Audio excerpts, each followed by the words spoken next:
Bonjour et bienvenue à tous pour cette nouvelle affaire. La maman est en larmes, le papa se mord les lèvres, bouleversé. Selena et Kevin, tout juste 20 ans, n'arrivent pas à comprendre pourquoi on leur prend leur bébé. Ils n'ont rien fait de mal. Gênée, l'assistante sociale s'efforce de les rassurer. Ce n'est pas définitif, c'est dans l'intérêt de votre fille. Vous voulez ce qu'il y a de mieux pour elle, n'est-ce pas? Agrippés l'un à l'autre, les deux jeunes gens, dévastés, regardent partir le couffin au fond duquel dort leur fillette. Pourquoi les punit-on ainsi? Se sont-ils si mal comportés? Ils apprennent à être parents, voilà tout. Malheureusement, il n'y a personne pour plaider leur cause. Il aurait mieux valu.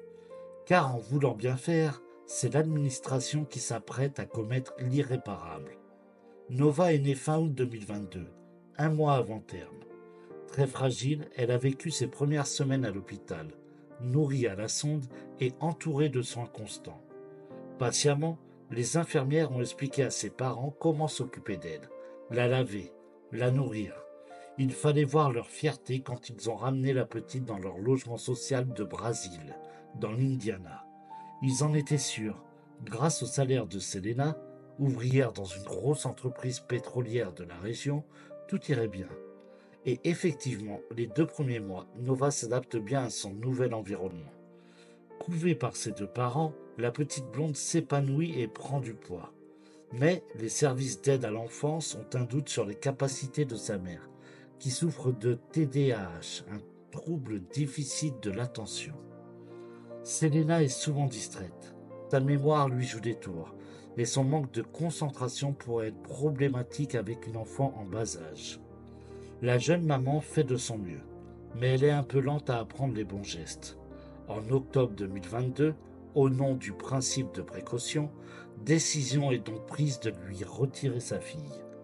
Un séisme pour le jeune couple, à qui l'on explique qu'il s'agit d'une mesure provisoire, en attendant que Selena remplisse certains critères.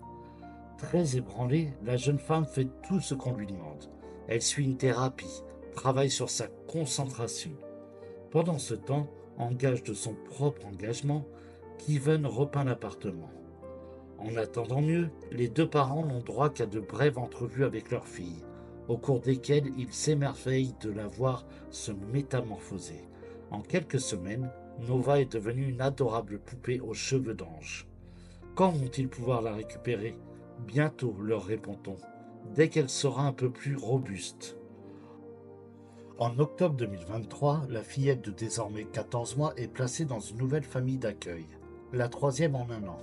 Les Volpati, déjà parents de jumeaux de 4 ans, habitent un complexe d'appartements. Ils ne sont pas beaucoup plus âgés. La mère n'a que 25 ans, mais ils cochent toutes les cases requises pour garantir affection et sécurité à une enfant, sur le papier du moins. 21 mai 2024, il est un peu plus de 22 heures, quand une femme affolée appelle le 911. Ma fille était dans son bain, explique-t-elle. Je suis monté chercher son pyjama et je l'ai retrouvée inconsciente dans la baignoire. Elle ne respire plus. À leur arrivée, les secours découvrent une petite fille de 21 mois ruisselante, étendue sur le carrelage de la salle de bain. Nova est en arrêt cardio-respiratoire. Un massage permet de faire repartir son petit cœur. Elle est transportée en urgence absolue à l'hôpital pour enfants de Riley.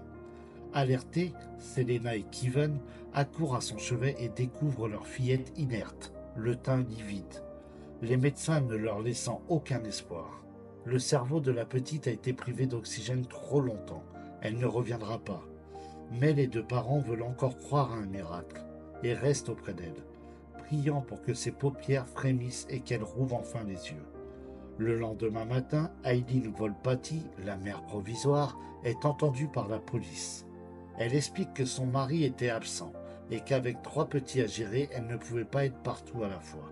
Je l'ai laissée seule juste 1 minute pour aller chercher son pyjama, répète-t-elle. Quand je suis redescendu, elle flottait sur le dos, inconsciente. Je l'ai tout de suite sortie de l'eau. J'ai essayé de la ranimer et j'ai appelé les secours.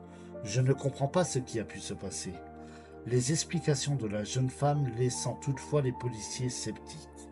Vu l'état dans lequel on l'a retrouvée, ils doutent que la petite ait passé juste 1 minute sous l'eau. Une enquête est ouverte. 48 heures plus tard, Aileen Volpati revient d'elle-même au commissariat et demande à parler à un inspecteur.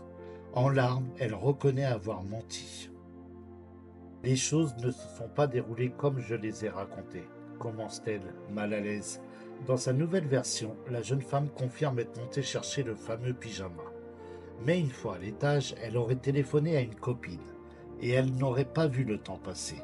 C'est seulement en entendant un de ses fils crier en bas qu'elle aurait pris conscience que son appel durait depuis 30 minutes. À son retour en catastrophe dans la salle de bain, la petite s'était noyée.